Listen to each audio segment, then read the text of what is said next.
BJP का जिस तरीके से साउथ में पेनिट्रेशन होने की इच्छा रखते हैं और दूसरी तरफ नॉर्थ ईस्ट में जाना चाहते हैं, उस तरीके से बीजेपी सोचेंगे कोई ऐसा प्रेसिडेंट हो जो इन स्टेट्स के ऊपर भी फोकस करे, आरएसएस की आइडियोलॉजी के साथ मैचअप करे, ऑर्गेनाइजेशनल सेटअप अच्छी तरह करे। और ऑब्वियस है कि मोदी और शाह के साथ सामंजस्य बिठाना बहुत ज्यादा जरूरी रहेगा। ऐसा एक लीडरशिप बीजेपी ढूंढेगी जो हर फ्रंट पे, और साथ में सबसे बड़ा जो दायित्व रहने वाला है कि ये एनडीए अलायंस को जोड़ के रखना है, एनडीए प्लेयर्स के साथ सही तरीके से काम करना है, समीकरण बिठा के रखना है। तो ये सारी चीजों को देखते हुए कोई मैच्योरिटी के साथ बीजेपी डिसीजन लेगी, कोई ऐसा प्रेसिडेंट लाने की कोशिश करेगी जो हर एंगल में, क्योंकि ये वाला जो सिचुएशन है बीजेपी का, नरेंद्र मोदी 3.0 की अगर हम बात करें इन टर्म्स ऑफ नंबर काफी कम है, तो एनडीए का सपोर्ट बहुत ज्यादा चाहिए उनको। तो ये ऐसा व्यक्तित्व चाहिए होगा जो सबको साथ में लेके चल सके,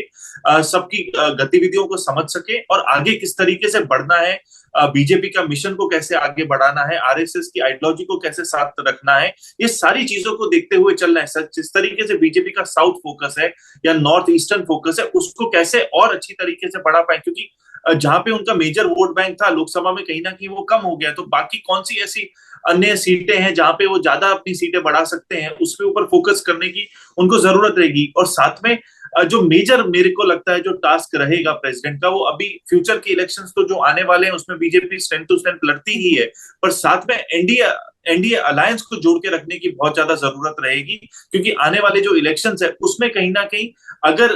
जेडीयू कहीं उल्टा चल जाता है या चंद्रबाबू नायडू हम्म। कहीं उल्टा चले जाएंगे, तो बहुत ज्यादा एक डैमेज हो सकता है बीजेपी को। तो ये सबसे ये बड़ा इंटरेस्टिंग पॉइंट है, हाँ।